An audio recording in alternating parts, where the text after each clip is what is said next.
but perhaps Adam and Eve were the first of the genetically created human beings.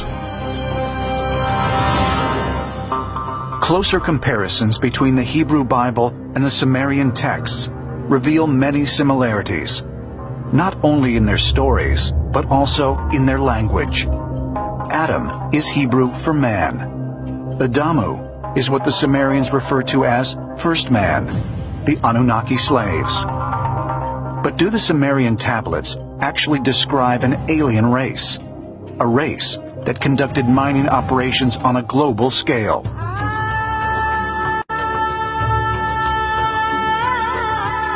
Thousands of miles away, on the African continent, ruins of ancient gold mines have recently been discovered. The largest concentration can be found in South Africa, where some excavations, according to scientists, date back some 150,000 years. They're in areas that have an abundance of gold right now, so it's very possible that they could have mined it. Now the big question is, how do we know they weren't human beings that simply did that? Why the ET theory? In many languages in Africa, the native word for star means bringer of knowledge or enlightenment. Some African cultures believe that extraterrestrial beings have been visiting the Earth for tens of thousands of years. Zulu legends speak of a time when visitors from the stars came to excavate gold and other natural resources.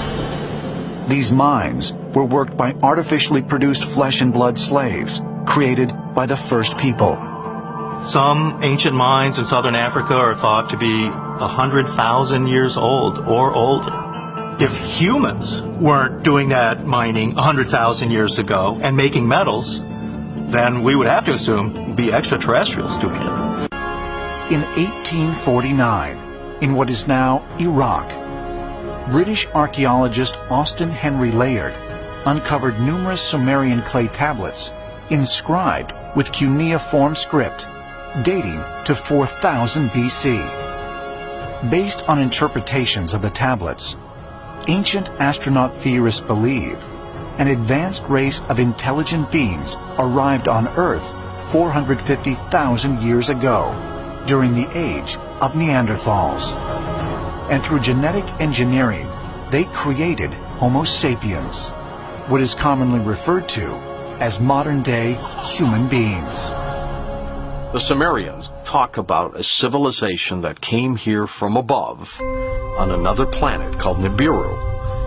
And they call these creatures the Anunnaki, high-level people who came here to mine for gold.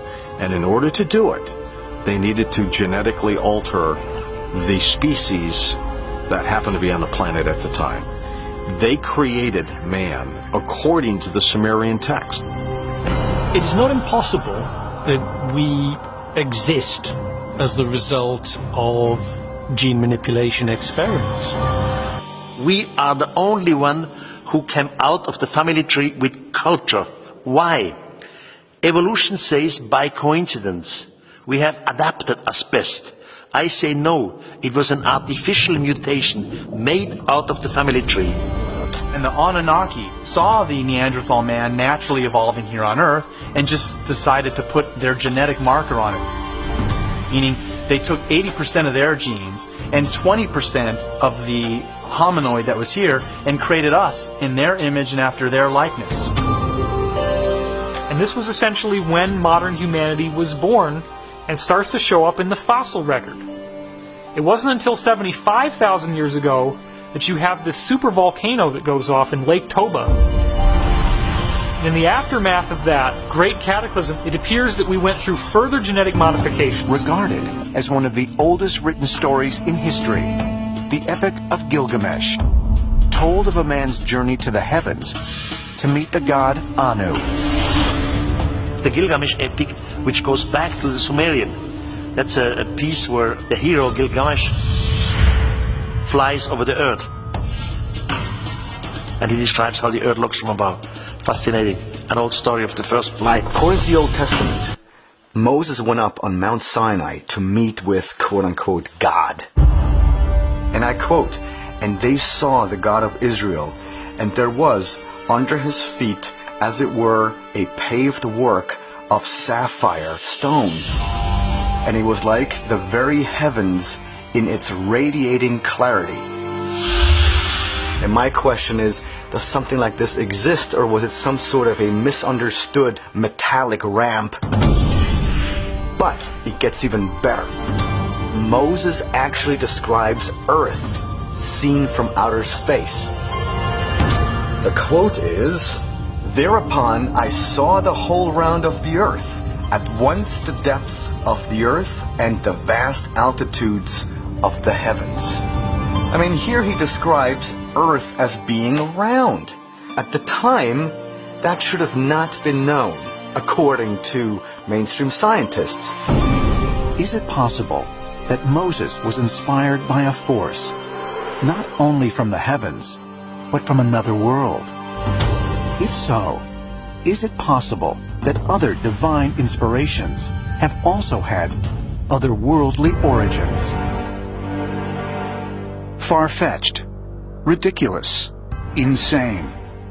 Ancient aliens visiting Earth centuries ago, building monuments, influencing scripture. But what if it all turned out to be true? What would happen if just one piece of evidence turned up, one stone, one key, that proved that Von Daniken had been right all along? And if he is right, what does that suggest about our future? If alien visitors had come here before, would they come again? If the ancient alien astronaut theory is somehow proven to be true, this would be a huge boon to my work and to the search for other planets like Earth with life on them. Because if alien astronauts have visited Earth in the distant past, it means they're pretty nearby. And it means that we don't have to look very far to find planets like Earth with signs of life on them. But evidence has to be treated with a great deal of caution because it has different meanings. I'm not sure what the reaction of the population will be.